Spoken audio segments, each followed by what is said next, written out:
এক নম্বর দৃষ্টান্ত নাসাই হাদিসের কিতাব, এই কিতাবের 1214 নম্বর হাদিস, 1214।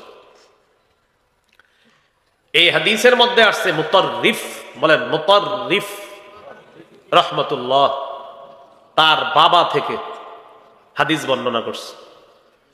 ছেলের নাম মুতাররিফ, এই মুতাররিফ রহমতুল্লাহ আলাই তার বাবা থেকে হাদিস বর্ণনা করছে। তার বাবা বলেন, আতাইতুন নবিয়্য সাল্লাল্লাহু আলাইহি ওয়াসাল্লাম, আমি নবীজির কাছে গেলাম, ওয়া হুয়া ইউসাল্লি, গিয়ে দেখি আল্লাহ নবী নফল নামাজ পড়তেছে। ওয়ালি জাউফিহি আজিজুন কাআজিজিল মিরজাল ইয়ানি ইয়াবকি। আল্লাহ নবীর কাছে গেলাম, যাওয়ার পর দেখি আল্লাহ নবী নফল নামাজ পড়তেছে। নবীর বুকের ভিতরে ডেকচির মধ্যে পানি টকবক করলে কলসির মধ্যে ওই টকবক পানির যেমন আওয়াজ হয়, আল্লাহ নবীর বুকের ভিতর এমন আওয়াজ হচ্ছিল। আমি তাকায় দেখি আনিয়াবকি, আল্লাহ নবীর চোখে পানি আসতেছে আর নবীর বুকের ভিতর কেমন যেন ডেকচির মতো একটা আওয়াজ হচ্ছিল। নফল নামাজ রাসূল সাল্লাল্লাহু আলাইহি সাল্লাম কান্না। দুই নাম্বার দৃষ্টান্ত, হাদিসের একটা কিতাব আছে মুসনাদে আহমদ, 1023 নম্বর হাদিস। এই হাদিসের বর্ণনাকারী আলী রাদিয়াল্লাহু তাআলা, তিনি বলেন, আন আলী ইবনে আবি তালিব রাদিয়াল্লাহু তাআলা আন মা কানা ফিনা ফারিসুন ইয়াওমা বদরিন গায়রুল মিকদাদ রাদিয়াল্লাহু তাআলা আন। আলী রাদিয়াল্লাহু তাআলা আনহু বলেন, বদর যুদ্ধের দিন মিকদাদ রাদিয়াল্লাহু তাআলা আনহু ছাড়া আর কারো ঘোড়সওয়ার ছিল না। আমাদের মাঝে একজন ঘোড়সওয়ার ছিলেন বদর যুদ্ধের দিন, তিনি হলেন মিকদাদ রাদিয়াল্লাহু তাআলা। তিনি ছাড়া আর কোনো ঘোড়সওয়ার ছিল না আমাদের মাঝে। তো হযরত আলী বলেন, ওয়ালাকাদ রাআইতুনা ওয়া মা ফিনা ইল্লা নাঈম, আমি সবাইরে দেখলাম কি করে বদর যুদ্ধের আগের দিন, দেখি সবাই ঘুমায়, সাহাবীরা সবাই ঘুমায়। সেনাপতিকে খুঁজতে লাগলাম, সেনাপতিকে মুহাম্মদ সাল্লাল্লাহু আলাইহি ওয়াসাল্লাম, রাসূলুল্লাহ সাল্লাল্লাহু আলাইহি ওয়াসাল্লাম। হযরত আলী বলেন, ইল্লা রাসূলুল্লাহ সাল্লাল্লাহু আলাইহি ওয়াসাল্লাম তাহতা শাজারাতিন ইউসাল্লি ওয়া ইয়াবকি হাত্তা আসবাহা। সবার দিকে আমি তাকাইলাম, তাকায় দেখি সবাই ঘুমায়, আর আল্লাহ নবীর দিকে তাকায় দেখলাম তিনি গাছের নিচে দাঁড়ায় নামাজ পড়তেছে। নফল নামাজে সারা রাত কাটিয়ে দিয়ে আল্লাহ নবী ফজরের আগ পর্যন্ত নফল নামাজে কাটা দেয়, আর তাকায় দেখি আল্লাহ নবীর চোখ থেকে পানি ঝরে পড়তেছে। নবীজি নফল নামাজ পড়তেছে, চোখে পানি পড়তেছে, এইভাবে সকাল করে দিলেন। তিন নাম্বার দৃষ্টান্ত, হাদিসের একটা কিতাব আছে নাম সহিহুত তারগিব। এই কিতাবের 1468 নম্বর হাদিস, 1468। এই হাদিসটিকে সূরা আলী ইমরানের 190 নম্বর আয়াতের প্রেক্ষাপটও বলা যেতে পারে। কোন সূরা? সূরা আলী ইমরানের 190 নম্বর আয়াতের প্রেক্ষাপট। বলেন আমার সাথে, ইবনে উমাইর। আবার আম্মা জান আয়েশা সিদ্দিকা রাদিয়াল্লাহু তাআলা আনহার ছাত্র, তিনি নাম কি? ইবনে উমাইর। ইবনে উমাইর একদিন বললেন, আম্মা জান আখবিরিনা বিআজাবি শাইইন রাআইতুহু মির রাসূলিল্লাহি সাল্লাল্লাহু আলাইহি ওয়াসাল্লাম, আপনি আপনার জীবনে দেখা রাসূলের সবচেয়ে আশ্চর্য একটা ঘটনা আমাদের কাছে আপনি বর্ণনা করেন। আপনি আপনার জীবনে যত আশ্চর্য ঘটনা দেখছেন এর মধ্যে সবচেয়ে আশ্চর্য ঘটনাটা আমাদেরকে শোনান। ফাসাকাতাত, আম্মা জান চুপ রইলেন। কেন চুপ রইলেন? মনে করতেছে কোনটা শোনাবো, নবীর জীবনের সবই তো আশ্চর্য, এজন্য চুপ থাইকা একটু পরে আম্মাজান বললেন, হ্যাঁ শোনো। লাম্মা কানা লাইলাতুম মিনাল লায়ালি, এক রাতের ঘটনা তোমাদেরকে শোনাই। এক রাতে আমার ঘরে নবীর পালা, পালা মানে নবীজির একাধিক স্ত্রী ছিলেন, এক এক স্ত্রীর কাছে এক এক রাতে আল্লাহ রসুল পালা বন্টন করে এভাবে তাদের কাছে যাইতেন। আম্মাজান আয়েশা সিদ্দিকা রাদিয়াল্লাহু তাআলা আনহা বলেন, এক রাতে আমার কাছে নবীর পালা। নবীজি আমাকে বললেন, দারিনি আতাআব্বাদিল লাইলাতা লিরাব্বি, আয়েশা তুমি কি আজকে আমার একটু সুযোগ দিবা, আমি আল্লাহর কাছে একটু ইবাদত করব, আমি আমার রবের ইবাদত করার জন্য তোমার কাছে একটু সুযোগ চাই, আমি ইবাদতে আজকে রাতটা কাটাইতে চাই। তুমি আমার কাছে পাও না, এটা হলো বান্দার হক, আর ইবাদত করব এটা আল্লাহর হক। গুরুত্ব বেশি বান্দার হকের, যেহেতু তোমার হক তুমি যদি মাফ না করো এটা আল্লাহ মাফ করবে না, মানে ক্ষেত্র বিশেষ। আর আল্লাহর হক, আল্লাহ তাআলা একটু ভুল ত্রুটি যদি হয়ে যায় তো আল্লাহর তাআলা আল্লাহর হক চাইলে আল্লাহ মাফ করবেন, সেটা আল্লাহ তাআলার ইচ্ছা, কিন্তু তুমি মাফ না করলে তোমার হক তো আল্লাহ তাআলা মাফ করবে না। আয়েশা, তুমি যদি বলো তো আজকে রাতটা আমি একটু ইবাদত করব, তুমি কি বলো? এই কথা বলার পর আম্মাজান বললেন, আল্লাহি ইন্নী লা উহিব্বু কুরবাক ওয়া উহিব্বু মা ইয়াসুররুক। সুবহানাল্লাহ। ইয়া রাসূলুল্লাহ, আল্লাহর কসম, আপনার সান্নিধ্য আমি খুব বেশি পছন্দ করি, আবার আপনি যা পছন্দ করেন এটাও আমি খুব বেশি পছন্দ করি। আমি যে আপনার কাছে থাকতে পারি এটাও আমার সবচেয়ে বেশি পছন্দের, আবার আপনি যেটা পছন্দ করেন এটাও আমার সবচেয়ে পছন্দের। অতএব আজকে আপনি ইবাদত করবেন, এটা আপনার কাছে পছন্দের, আমি আয়েশার কাছেও পছন্দের। ফাকামা ফাতাতাহহারা সুম্মা কামা ইউসাল্লি। নবীজি দাঁড়াইলেন, শীতও লাগে গরমও লাগে, কি একটা মুশকিল।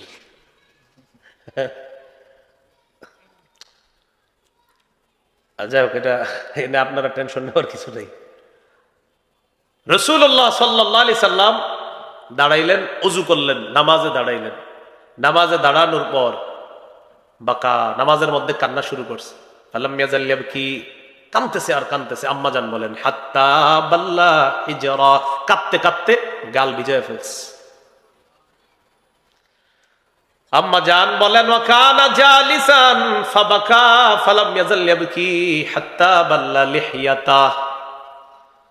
নবীজি নামাজের মধ্যে বসলেন, এখনো দেখি আল্লাহ নবী কান্না করতেছে। কান্না করতে করতে দাড়ি মুবারক ভিজে ফেলছে। আম্মাজান বলেন, সুম্মা বাকা ফালাম ইয়াজাল ইয়াবকি হাত্তা বাল্লাল আরদ। আল্লাহ নবীকে দেখলাম আরো কাঁদতেছে। কাঁদতে কাঁদতে আল্লাহ নবী সামনের জমিন পর্যন্ত ভিজায় ফেলছে, মাটি ভিজায় ফেলছে। মাটি ভিজানো মানে কি বুঝতে পারলেন? গাল বেয়ে, দাড়ি বেয়ে, শরীর বেয়ে, জামা বেয়ে পানি পড়ার পর এরপর জমি বিচ্ছে। আগে পরে যার কোনো গুনাহ নাই তার চোখে এত পানি, আমাদেরকে বোম মারলেও ইলেকট্রনিক মিডিয়ার যুগে চোখে পানি আসা এত সহজ না। চোখে পানি আসা এত সহজ না। আর চোখে পানি আসতে চাইলো এগুলার কারণে আর চোখে পানি আসে না।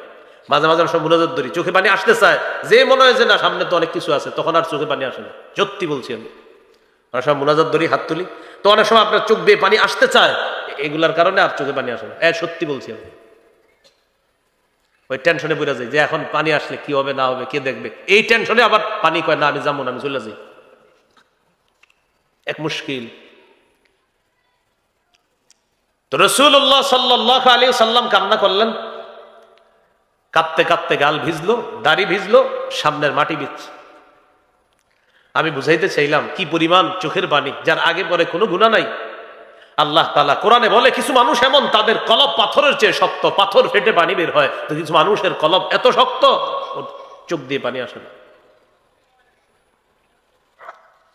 হযরত বেলাল রাদিয়াল্লাহু তাআলা আনহু ফজরের আযান দিয়ে ফেলছে। সুবহানাল্লাহ। হযরত বেলাল রাদিয়াল্লাহু তাআলা আনহুর অভ্যাস হলো ফজরের আযান দেওয়ার পর নবীজি বাসায় সুন্নত পড়ে, সুন্নত পড়ার পর এরপর আল্লাহ নবী নামাজের ঠিক একটু আগে হযরত বেলাল আইসা ডাকতেন, ইয়া রাসূলুল্লাহ নামাজ দাঁড়াবে, আপনি আসেন। তো আম্মাজান আয়েশা বলেন, ফাজাআহু বিলালুন ইউজিনুহু বিসসালাহ। হযরত বেলাল আসলেন নামাজের ব্যাপারে সংবাদ দেওয়ার জন্য, ইয়া রাসূলুল্লাহ চলেন মসজিদে। বেলাল তাকায় দেখে, ফালাম্মা রাআহু ইয়াবকি, আল্লাহ নবী কান্না করতেছে। তাকায় দেখে তখনও কাঁদতেছে, আপনার আজানের পরেও বসে বসে কাঁদতেছে। বেলাল রাদিয়াল্লাহু তাআলা আনহু বললেন, তাবকি ইয়া রাসূলুল্লাহ, হুজুর আপনিও কি কান্না করেন? ওয়াকাদ গফারাল্লাহু লাকা মা তাকদ্দামা মিন যামবিকা ওয়া মা তাআখার। হুজুর আপনার না আগে পরের সব গুনাহ মাফ, আপনি এত কান্না করেন কেন? নবীজি জবাব দিলেন, আফালা আকুনু আবদান শাকুরা। বেলাল, আমি কি আল্লাহর শুকরগুজার বান্দা হব না? আমি আল্লাহর শুকরিয়া আদায় করার জন্য আমি কাঁদতে কাঁদতে রাত পার করে দিয়েছি বেলাল, যে আল্লাহ আমাকে এত মর্যাদা দান করেছে, শুকরগুজার বান্দা কি আমি হব না?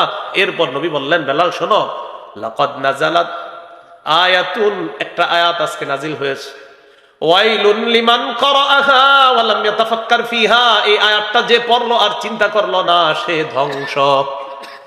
বেলাল, আজকে রাতে একটা আয়াত নাজিল হয়েছে, এই আয়াতটা যে পড়লো আর চিন্তা করলো না, সে ধ্বংস। এরপর আল্লাহ নবী তেলাওয়াত করলেন সূরা আলী ইমরানের 190 নম্বর আয়াত, ইন্না ফি খালকিস সামাওয়াতি ওয়াল আরদি ওয়া ইখতিলাফিল লাইলি ওয়ান নাহার লাআয়াতিল লিউলিল আলবাব। আল্লাহ তাআলা বলেন আসমান জমিন সৃষ্টির মাঝে, রাত এবং দিনের পরিবর্তনের মাঝে জ্ঞানীদের জন্য নিদর্শন রয়েছে। জ্ঞানী কারা? যারা চিন্তাশীল, তাদের জন্য নিদর্শন। কি নিদর্শন? আজকে আসমানের দিকে তাকাইবেন, এখন না, একটু পরে তাকাই না, এখন আমার দিকে তাকান। হ্যাঁ, আসমানের দিকে তাকায়, আমি তাকাই, আপনাদেরকে ওয়াজ করতেছি যেহেতু আমি তাকাই বলে আসমানের দিকে তাকাইলাম, তাকায় চিন্তা করতেছি আল্লাহ আসমান কি, খুঁটি ছাড়া আসমান আমি আল্লাহ বানাইছি, বুঝো না কিভাবে বানাইছি, চিন্তা করতে পারো না? জি আল্লাহ আপনি খুঁটি ছাড়া কিভাবে রাখলেন? সূরা রুমের 25 নম্বর আয়াতে আল্লাহ বলে কিভাবে আবার আমার হুকুমে আসমান দাঁড়ায় আছে এইভাবে। সূরা রুমের 25 নম্বর আয়াত, 21 নম্বর পারা, 6 নম্বর পৃষ্ঠা। ওয়ামিন আয়াতিহি আন তাকুমাস সামাউ ওয়াল আরদু বিআমরিহি। আসমান দাঁড়িয়ে আছে আল্লাহর হুকুমে। এবার জমিনের দিকে তাকাই, একটু চিন্তা করি, জমিন এইভাবে আছে স্থির, আল্লাহ এটা কিভাবে আছে? আল্লাহ তাআলা বলেন কিভাবে? আমার হুকুমে আছে। এবার আসমানের দিকে তাকায় চিন্তা করলাম, আল্লাহ এই আসমান এইভাবে ছাদ হিসাবে রাখলেন আপনি। আল্লাহ তাআলা বলেন ওয়াজআলনাস সামাআ সাকফাম মাহফুজা, আমি এই আসমানকে তোমাদের জন্য সুরক্ষিত ছাদ হিসাবে স্থাপন করে দিয়েছি। এবার আসি জমিনে, তো জমিন নিয়ে একটু চিন্তা করি দেখি। জমিনের নিচে হলো পানি। এখন আপনারা বলেন তো, পানির উপরে জিনিস কি ভাসমান থাকার কথা না? ভাসমান থাকার কথা না? আমরা কি ভাসমান আছি এখন? এখন কি আমরা ভাসমান না? আল্লাহ তাআলা বলে মাথায় একটু আনো, এই জমিন তোমাদের কি নিয়ে ভাসতে থাকার কথা, কিন্তু ভাসে না কেন জানো? যে আল্লাহ জিবালা আওতাদা, আমি মজবুত পাহাড়কে জমিনের উপর পেরেক হিসাবে বসায়া দিয়া জমিনের নড়াচড়া বন্ধ করে তোমাদের বসবাসের উপযোগী করে দিয়েছি। তো আল্লাহ তাআলা বললেন যারা এই সূরার এই আয়াতটা পড়লো আর চিন্তা করলো না, সে ধ্বংস। মানে নবীজি এটা একটা সতর্কতা বার্তা দিলেন আমাদেরকে। তাহলে সারা রাত আল্লাহ রসুল কান্না করে কাটিয়ে দিলেন। আম্মা জান আয়েশা সিদ্দিকা রাদিয়াল্লাহু তাআলা আনহা বলেন আমার কাছে আশ্চর্য লেগেছে, কাঁদতে কাঁদতে তিনি গাল ভিজাইলেন, দাড়ি ভিজিয়ে নিলেন, কাঁদতে কাঁদতে তার সামনের মাটি পর্যন্ত ভিজে গিয়েছে। এটা আমার দেখা সবচেয়ে আশ্চর্য ঘটনার একটা ঘটনা। কয় নাম্বার আলোচনা গেছে? 2 নম্বর, নফল নামাজে নবীজির কান্না। 3 নম্বর আলোচনা, কোরআন তেলাওয়াত শ্রবণ করে নবীজির কান্না। এই ব্যাপারে একটা দৃষ্টান্ত দিব। সহিহ বুখারীর 5055 নম্বর হাদিস। আব্দুল্লাহ ইবনে মাসউদ রাদিয়াল্লাহু তাআলা আনহুকে বললেন, আব্দুল্লাহ ইকরা আলাইয়া, তুমি আমার একটু কোরআন পড়ে শোনাও। নবীজি সাহাবীরে বলতেছে তুমি আমাকে কোরআন পড়ে শোনাও। আব্দুল্লাহ ইবনে মাসউদ রাদিয়াল্লাহু তাআলা আনহু বললেন, আকরাউ আলাইকা ওয়া আলাইকা উনজিলা, হুজুর আমি আপনারে তেলাওয়াত করে শোনাবো, কোরআন তো আপনার উপর নাজিল করা হয়েছে। নবীজি বললেন, ইন্নী আশতাহি আন আসমাআহু মিন গায়রি, আমার মন চায় আমি অন্যের কাছ থেকে কোরআন তেলাওয়াত শুনি। সুবহানাল্লাহ, আমার মন চায় আমি অন্যের কাছ থেকে কোরআন তেলাওয়াত শুনি। আব্দুল্লাহ ইবনে মাসউদ রাদিয়াল্লাহু তাআলা আনহু বলেন, ফাকারাতুন নিসা, আমি সূরা নিসা তেলাওয়াত করা শুরু করলাম। হাত্তা ইযা বালাগতু ফাকাইফা ইযা জিনা মিন কুল্লি উম্মাতিন বিশাহীদ ওয়া জিনা বিকা আলা হাউলাই শাহীদা। আব্দুল্লাহ ইবনে মাসউদ রাদিয়াল্লাহু তাআলা আনহু বলেন আমি সূরা নিসা তেলাওয়াত করতে লাগলাম। সূরা নিসার এই আয়াতের মধ্যে যখন আমি গেলাম, যে আয়াতের অর্থ হলো সেদিন কি অবস্থা হবে, যেদিন আমি প্রত্যেক উম্মত থেকে একজন সাক্ষী উপস্থিত করব, আর তাদের ব্যাপারে নবী আপনাকে আমি সাক্ষী বানাবো, সেদিন কি অবস্থা হবে তাদের। আয়াতটার অর্থ কি? সেদিন কেমন হবে, যেদিন আমি প্রত্যেক উম্মত থেকে একজন সাক্ষী উপস্থিত করব, আর তাদের ব্যাপারে আপনাকে আমি সাক্ষী বানাবো, সেদিন কি অবস্থা হবে তাদের। আল্লাহ নবী যখন এই আয়াত শুনলেন, শোনার পর নবীজি বললেন, আমসিক আব্দুল্লাহ, তুমি থেমে যাও, থামো আব্দুল্লাহ থামো। আব্দুল্লাহ ইবনে মাসউদ রাদিয়াল্লাহু তাআলা আনহু বলেন আমি থামলাম। ফারাআইতু আইনাইহি তাযরিফান, নবীর চোখের দিকে তাকায় দেখি 2 চোখ থেকে পানি পড়তেছে, পানি পড়তেছে। কেন?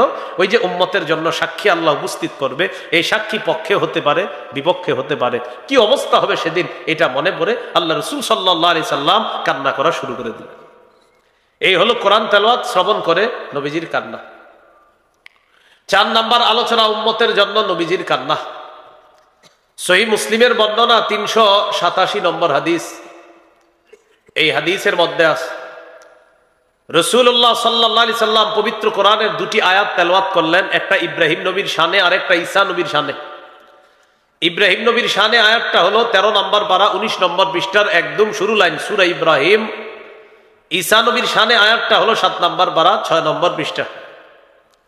ইব্রাহিম নবীর ব্যাপারে তেলাওয়াত করলেন, ঈসা নবীর ব্যাপারে তেলাওয়াত করলেন। আয়াত হলো আল্লাহ তাআলা বলেন, লাম্মা তালা কাউলাল্লাহি আযজা ওয়া জাল ফি ইব্রাহিম রাব্বি ইন্নাহুন্না আদলাল্না কাসীরাম মিনান নাস ফামান তাবিআনি ফাইন্নাহু মিন্নী ওয়া মান আসানি ফাইন্নাকা গফুরুর রহিম।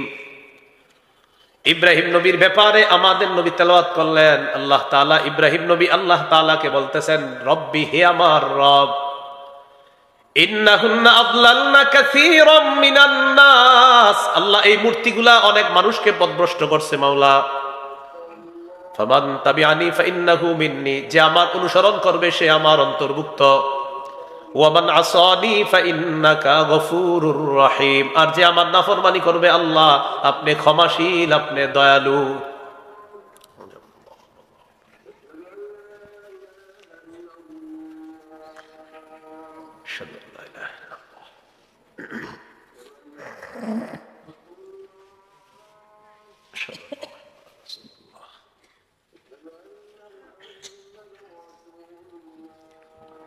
أشهد أن محمدا رسول الله. لا حول ولا قوة إلا بالله. لا حول ولا قوة إلا بالله. لا حول ولا قوة إلا بالله. لا حول ولا قوة إلا بالله.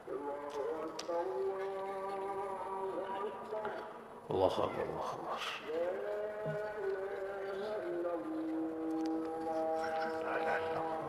صلى على محمد.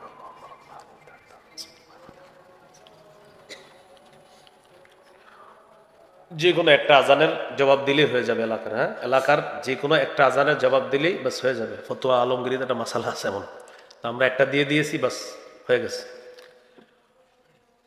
রাসূলুল্লাহ সাল্লাল্লাহু আলাইহি ওয়াসাল্লাম ইব্রাহিম নবীর ব্যাপারে আয়াত তেলাওয়াত করলেন, ও কওলা ঈসা আলাইহিস সালাতু ওয়াস সালাম, এবং ঈসা আলাইহিস সালাতু ওয়াস সালামের বক্তব্য যেটা আল্লাহ কোরআনে বলছে এটাও আল্লাহ স্মরণ করলেন। ইব্রাহিম নবী ঈসা নবীর ব্যাপারে নবীজি স্মরণ করলেন কি, ইন তুআযিবহুম ফাইন্নাহুম ইবাদুক ওয়া ইন তাগফির লাহুম ফাইন্নাকা আনতাল আজিজুল হাকীম।